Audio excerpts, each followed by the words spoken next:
Olá, sejam todos muito bem-vindos, muito bem-vindas a essa jornada delícia de 50 dias, de 50 cartas, trabalhando o nosso eu interior, trabalhando as camadas do nosso ser, nosso mental, nosso emocional, às vezes o nosso físico também, tudo se reflete no físico, né?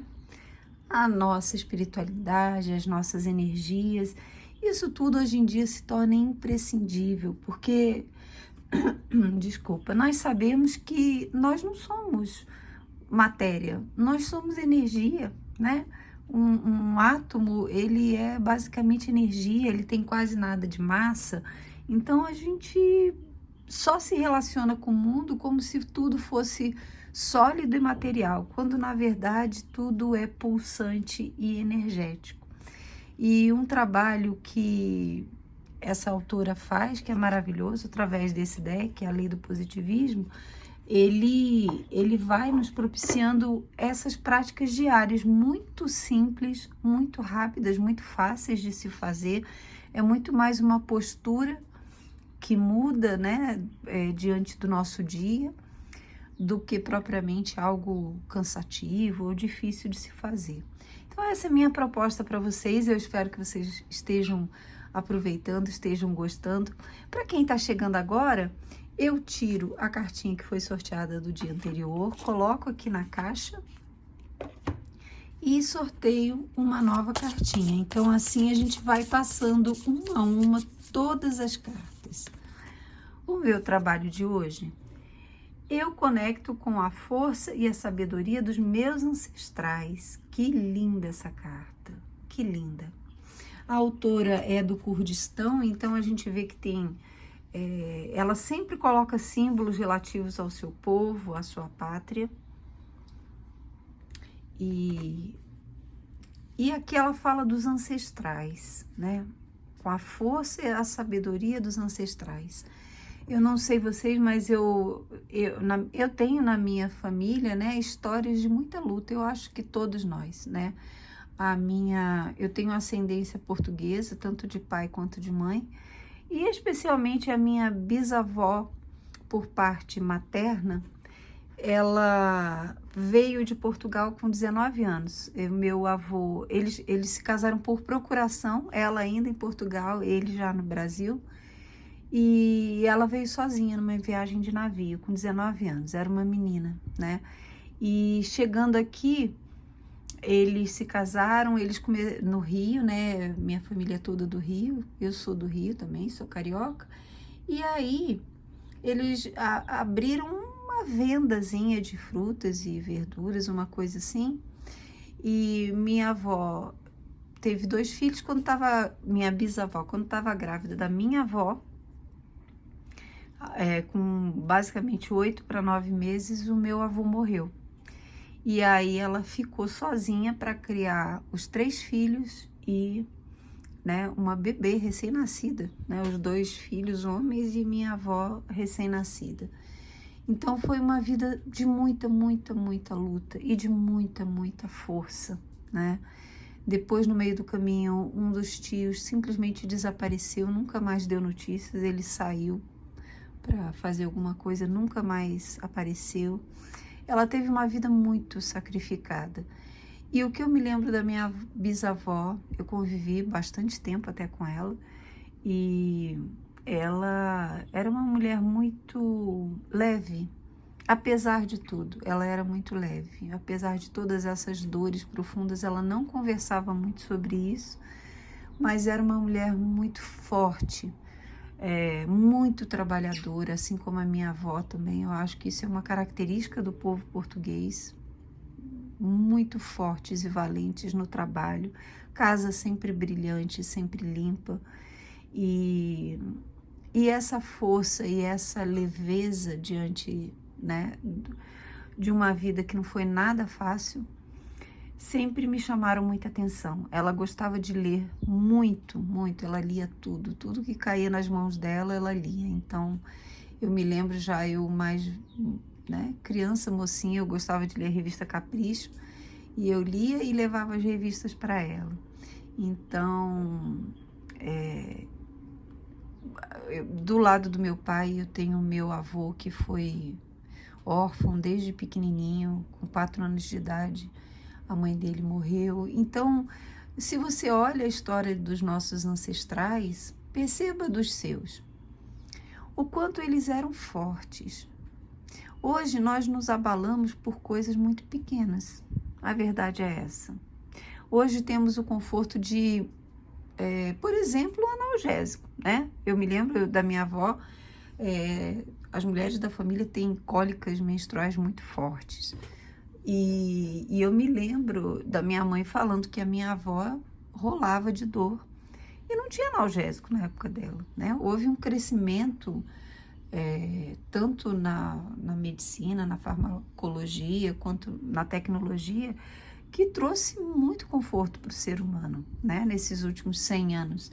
Então, os nossos ancestrais, eles passaram dificuldades assim, absurdas. É claro que eu também já sou mais velha, então meus ancestrais são muito mais velhos. A galera que é mais jovem, com certeza, pais, avós, bisavós já enfrentaram menos dificuldades, né? Mas de uma forma geral, se nós olharmos as lutas dos nossos ancestrais, nós podemos absorver deles essa garra, essa fibra, de não desanimar diante das dificuldades, de não desanimar diante dos empecilhos da vida, dos tropeços. Enfim, quanto de sabedoria e força nós podemos extrair dessas pessoas que nos antecederam, que nos trouxeram até aqui. Quanto eles plantaram para colheitas futuras. E uma coisa que nós temos que pensar também é que um dia seremos ancestrais de alguém, dos nossos futuros netos, dos nossos filhos, dos nossos netos, ou que seja dos sobrinhos, das pessoas que vêm depois da gente na nossa linhagem. O que eles poderão aurir de força e sabedoria que nós deixaremos como exemplo?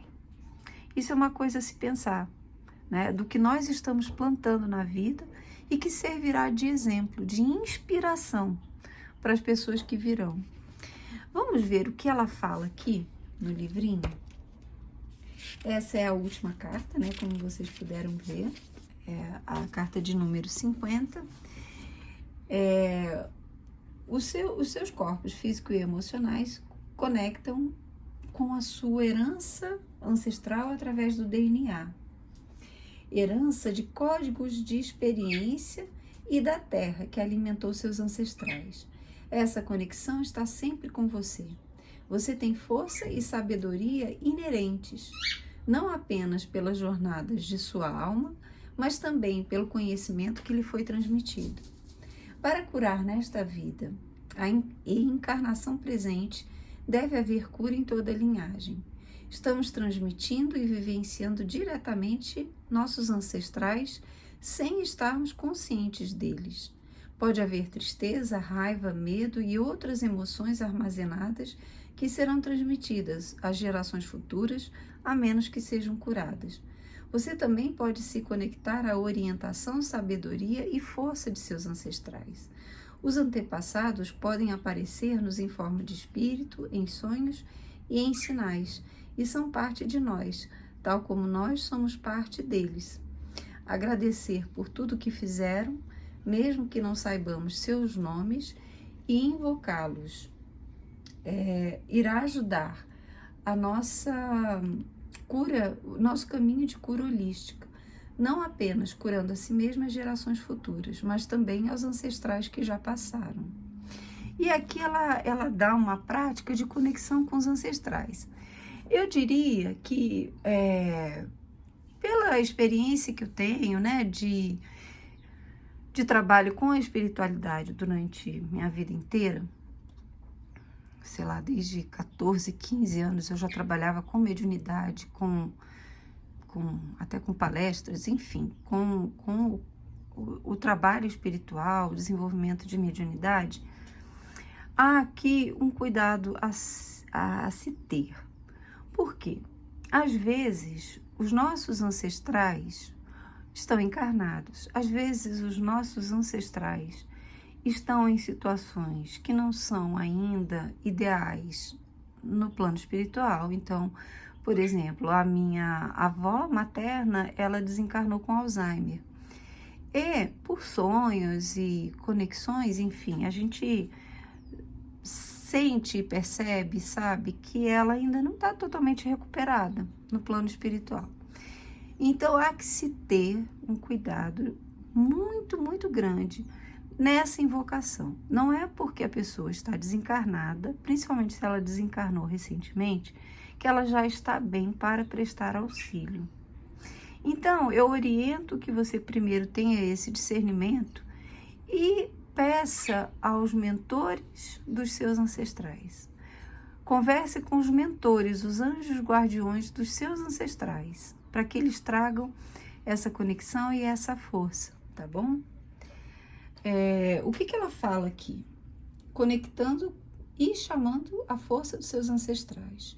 Crie um espaço na sua casa com os itens que você quer dedicar aos seus ancestrais. Você pode usar fotos e símbolos se você os tem. Chame pelos seus ancestrais para vir em seus sonhos. Então, aqui é aquilo que eu falei. Pense bem antes de fazer isso. Chame os seus mentores, né? Pratique meditação que leve você de volta a uma geração no tempo e claramente mostre quem os seus ancestrais foram. Estude a sua história, cultura e linguagem e peça para os seus ancestrais. Estude a sua história, cultura e linguagem, pergunte aos seus ancestrais e anote tudo. Então, eu recomendo que você faça essa viagem no tempo. Por exemplo, se você sabe pouco sobre seus bisavós, tataravós, sobre seus avós, e tem a possibilidade de perguntar aos seus pais sobre isso, ter uma conversa sobre isso. O que você sabe da sua família? O que você sabe das dores, dificuldades e lutas pelas quais seus ancestrais passaram? Às vezes nós fomos nossos ancestrais, né? Então, de repente, eu fui uma tataravô meu, eu nasci na minha linhagem de família.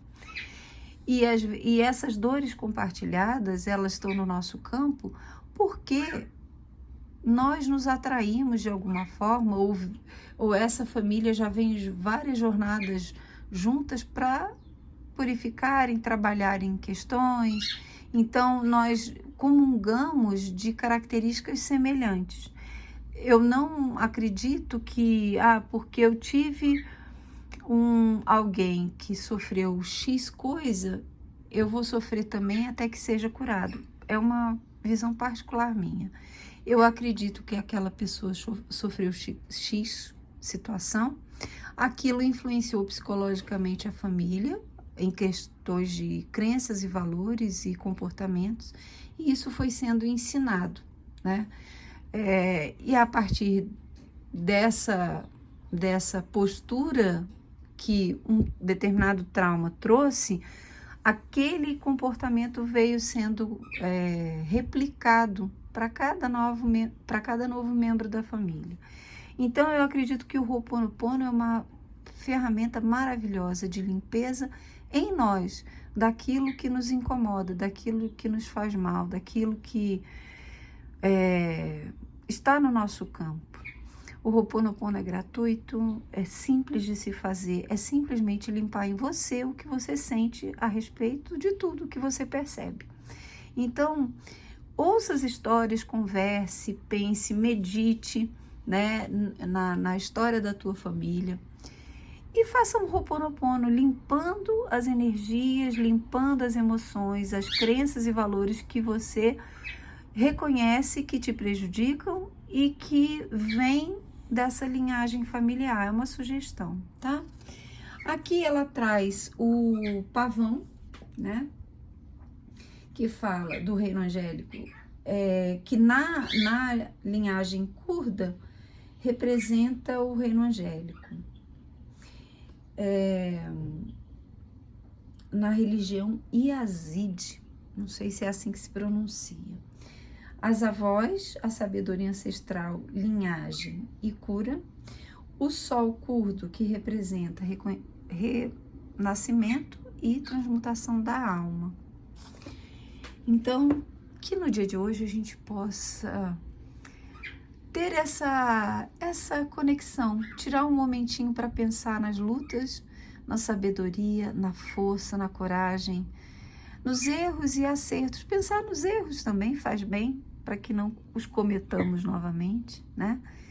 E limpar, da forma que você achar melhor, limpar as energias, pensamentos, posturas diante da vida, tudo aquilo que você considera que te faz mal.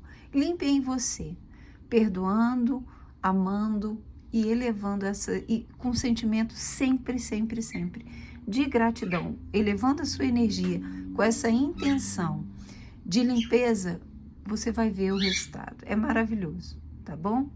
Um grande beijo, fica com Deus e até a próxima.